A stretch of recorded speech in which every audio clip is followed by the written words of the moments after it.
मान डोगरवाज शहजाद भट्टी। अस्सलाम वालेकुम दोस्तों। आज की इस वीडियो में हम बात करेंगे जो आजकल टिकटॉक पे और यूट्यूब पे बहुत ही वायरल लड़ाई चल रही है, जो है मान डोगर और शहजाद भट्टी के दरमियान। ये दो गैंगों के आप कह सकते हैं मुख्तलिफ जो है वो लोग हैं जिनके दरमियान लड़ाई चल रही है और लोगों को इस लड़ाई का नहीं पता। आज की इस वीडियो में हम आपको इस पूरी लड़ाई के बारे में बताएंगे और ये भी बताएंगे कि रजब भट्ट क्यों तलब हुआ एनसीसीए के पास और क्या वो मुल्क छोड़ के जाने वाला है। इस वीडियो में हम आपको तमाम तर मालूमात देंगे। तो ये लड़ाई शुरू होती है टिकटॉक लाइव से। टिकटॉक लाइव जो कि आपको पता है एक प्लेटफॉर्म है जहाँ पे ये लोग आपस में मुकाबले में बैठते हैं और कंपटीशन करते हैं और एक दूसरे को सजा देते हैं। अब होता कुछ यूँ है कि जो शहजाद भट्टी होता है वो रजब भट्ट की 2 साल पहले की 2023 के मुहर्रम की वीडियो उठाता है, जहाँ पर उसने कुछ अल्फाज कहे होते हैं जिसको वो कहते हैं कि ये तौहीन रिसालत है। शहजाद भट्टी इस पे आवाज़ उठाता है और कहता है कि इसने ये बातें क्यों कही, जिस पर जो है वो रजब भट्ट तो कोई एक्शन नहीं देता, लेकिन मान डोगर जो है वो लाइव में आके एक्शन देते हैं। वो लाइव में बैठे होते हैं और बैठे-बैठे कहते हैं कि ये फ़ज़ूल के डॉन बने हुए हैं, इनको कुछ नहीं आता जी। अगर इतने ये डॉन होते तो ये टिकटॉक पर ही क्यों बैठते? जो डॉन होते हैं वो लाइव पे नहीं बैठते, ये एवें ही बस ड्रामेबाज़ हैं, शोबाज़ हैं, इनको कुछ नहीं पता।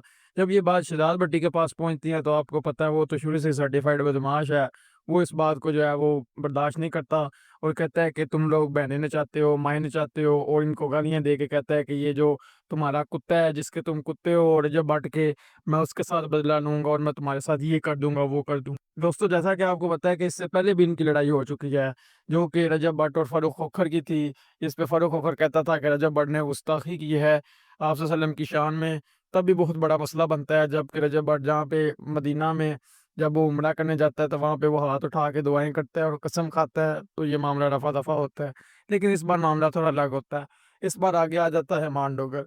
मान डोगर जो है वो आके बदमाशी करता है और टिकटॉक पे लाइव आके पहले शहजाद भट्टी को कहता है कि तुम फ़ज़ूल के डॉन हो।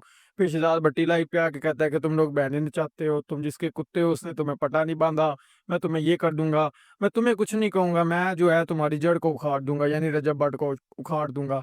उस पे भी रजब भट्ट कुछ नहीं कहता। मान डोगर फिर आके कहता है, जब शहजाद भट्टी इससे माफ़ी का मुतालबा करता है तो आगे से मान डोगर कहता है कि माफ़ी तेरे लगड़-बगड़, हम किसी से माफ़ी नहीं माँगते, हम ये नहीं करते, हम वो नहीं करते। जिस पे जो है वो शहजाद भट्टी जो है वो गुस्सा करते हैं, मान डोगर उनको गालियाँ देते हैं, जिस पे वो कहते हैं कि मैं जो है, मुझे बहुत अफ़सोस है कि ये इकलौता बेटा है रजब भट्ट, अब ये बच बच नहीं सकता। मैं इसको जो है ये कर दूँगा तो वो कर दूँगा, इसके घर में वो होगा, ग्रेनेड फेंका जाएगा, ये जो भी होगा।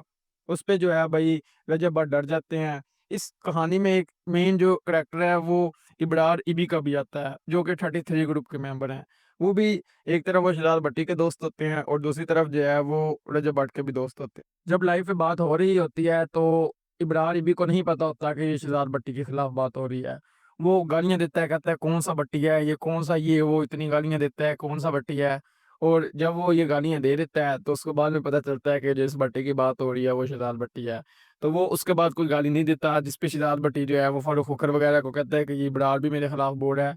जिस पे इब्रार आके उससे माफ़ी माँगता है और कहता है कि मुझे नहीं पता था कि भाई भट्टी तुम हो। अब मसला ये होता है कि जो है रजब भट्ट बेचारा फ़ज़ूल का फँस जाता है, मामला मान डोगर का होता है। वो कहता है मैंने शहजाद भट्टी है, वो कहता है मैंने जो है सारा बदला अपना इससे लेना है रजब भट्ट से। रजब भट्ट कहता है ठीक है, मैं माएँ भी नचाता हूँ, बहनें भी नचाता हूँ, मेरा तुम लोगों से कोई मामला नहीं है, कोई लड़ाई नहीं है। वो अपनी लड़ाई को ख़त्म कर देता है। लेकिन दूसरी तरफ जो है वो शहजाद भट्टी इसको मानने के लिए तैयार नहीं होता। वो कहता है अब मुझे दुःख है कि तुम वहाँ के एक ही बेटा है, अब तेरे खिलाफ कार्रवाई होगी। उसके बाद शहजाद भट्टी का अगले ही दिन लाइव पे बैठ के एक पैगाम आता है। वो कहता है मेरा अमेरिका से एक दोस्त है जिसने मुझे समझाया है।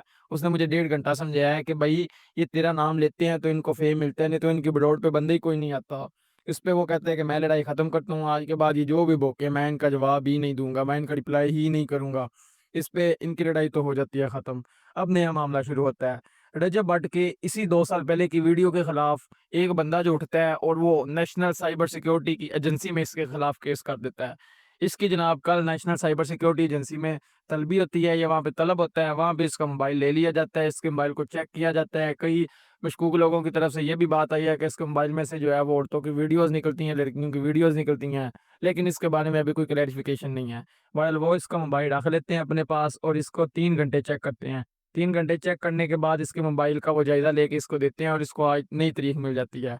इसके खिलाफ नेशनल साइबर सिक्योरिटी एजेंसी में केस चढ़ा होता है और आपको पता है कि एजेंसियों के केस इतने आसान नहीं होते। तो ये था सब कुछ जो आपको मैंने बता दिया, और ये केस इस पर इसलिए हुआ था क्योंकि इसने वो 2 साल पहले जो बात की थी मुहर्रम में गुस्ताखे रसूल और उसके बारगाह रिसालत के खिलाफ जो बात हुई है, ये सारा केस उसी पे है। तो मिलते हैं आपसे अगली वीडियो में, तब तक के लिए अल्लाह हाफ़िज़।